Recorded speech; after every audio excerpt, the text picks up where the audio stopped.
Class 8 आपके ये chapter 7 क्या निराश हुआ जाए का आज हम क्वेश्चन आंसर कराएंगे। सेकंड पार्ट ये वीडियो का, ये पहला दूसरा ये कराऊंगी, ये थर्ड वाला करा दूंगी। ये लेखक और बस यात्रा ये नहीं करना, इसमें बहुत लंबी स्टोरी हो जाएगी। अपनी कल्प आपने इस लेख में एक बस की यात्रा के बारे में पढ़ा।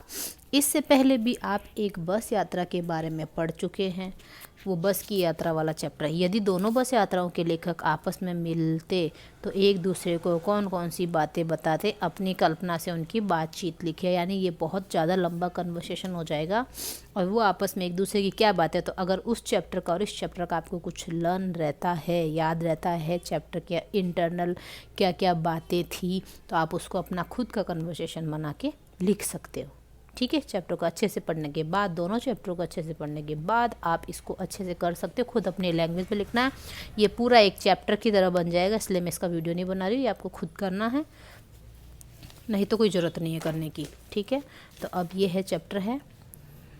आजकल के बहुत से समाचार पत्र या समाचार चैनल दोषों का पर्दाफाश कर रहे हैं। इस प्रकार के समाचारों और कार्यक्रमों की सार्थकता पर तर्क सहित विचार लिखिए। ये कार्य क के नीचे र की मात्रा है। ठीक है, कार्यक्रमों की सार्थकता। अब ये कर देना आप उसका करेक्शन।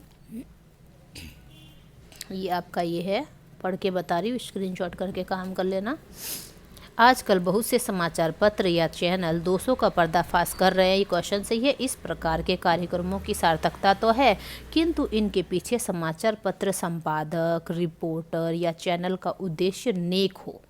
यदि इनके पीछे छिपे उद्देश्य नेक हैं तो ये कार्यक्रम सार्थक है। अगर इनका उद्देश्य बुरा है तो ये कार्यक्रम सार्थक नहीं है। दोषों का पर्दाफाश करना कब बुरा रूप ले सकता है? तो दोषों का पर्दाफाश करना निम्नलिखित परिस्थितियों में बुरा रूप ले सकता है। पहला पॉइंट है, ये पॉइंट्स में है, पर्दाफाश का उद्देश्य किसी भलाई के कार्य से संबंधित ना हो। ठीक है। सेकंड पॉइंट है, इसका उद्देश्य किसी व्यक्ति या संस्थान को बदनाम करना हो, मतलब बुरा रूप, या किसी व्यक्ति या किसी संस्थान, कोई चैरिटी, ट्रस्टेबल कोई भी होती है, ट्रस्ट होती है, कोई कंपनी होती है, उसको बदनाम करना। थर्ड पॉइंट है, सत्यता को जाने समझे बिना ही पर्दाफाश करने की कोशिश करना, तो ये बुरा परिणाम हो जाएगा इसका।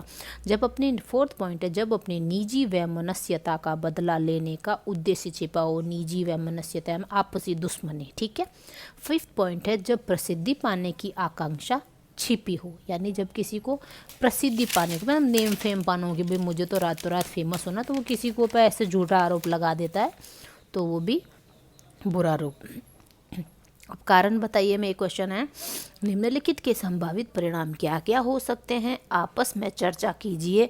जैसे ईमानदारी को मूर्खता का पर्याय समझा जाने लगा है, परिणाम भ्रष्टाचार बढ़ेगा। ठीक है, इसका परिणाम लिखना है हमको। एक एक 3 पॉइंट दे रखे हैं। क में दे रखा है, सच्चाई केवल भीरू और बेबस लोगों के हिस्से पड़ी है। इसका परिणाम होगा, लोगों का सच्चाई से विश्वास उठ जाएगा और झूठ और फरेब का कारोबार फूलेगा। ठीक है। ख वाला है, झूठ और फरेब का रोजगार करने वाले फल फूल रहे हैं। इसका परिणाम होगा, ये परिणाम लिख देना यहाँ पर। ठीक है, परिणाम, लोगों की मानवीय मूल्यों से आस्था उठ जाएगी, लोगों की यानी इंसानियत से भरोसा उठ जाएगा। ग वाला है, हर आदमी दोषी अधिक दिख रहा है, गुणी कम, तो इसका है, लोगों द्वारा एक दूसरे को शक की दृष्टि से देखा जाएगा तथा किसी पर भी विश्वास करना मुश्किल हो जाएगा। ठीक है, ये इसका परिणाम, यहाँ पर भी परिणाम लिख के फिर ये क्वेश्चन का आंसर करना। अब ये क्वेश्चन है, सार्थक शीर्षक। लेखक ने लेख का शीर्षक क्या निराश हुआ जाए क्यों रखा होगा? क्या आप इससे भी बेहतर शीर्षक सुझा सकते हैं? क्या आप इससे अच्छा शीर्षक बता सकते हैं? उत्तर है, लेखक ने लेख का शीर्षक क्या निराश हुआ जाए इसलिए रखा होगा जिससे कि डैश करके लिखना है, क पॉइंट लिखना है, लोगों को यह न लगे कि लेखक अपने विचार पाठकों पर थोप रहा है। सेकंड पॉइंट है, स्वयं लेखक की आशावादिता का पता चलता है कि वह ऐसे वातावरण से भी निराश नहीं है। आशावादिता यानी होप है उसमें।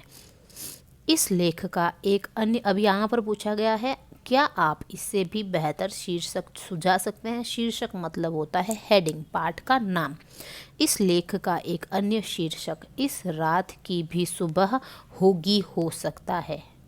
ठीक है, क्योंकि रात को वो निर्जन स्थान में बस रुक जाती है ना, फिर वो डरते हैं, फिर वो बस बुला के लाता है। तो ये सारा का सारा आपको यहाँ तक के क्वेश्चन आंसर नोटबुक में करने हैं। अब जो बाकी बचे हुए क्वेश्चन आंसर है वो मैं नेक्स्ट वीडियो में बताऊंगी। तो इतना आप जो भी काम करो उसको स्क्रीनशॉट ले लेना और इस क्वेश्चन के आंसर्स को ध्यान से सुन लेना और ध्यान से देखकर ही करना। ओके।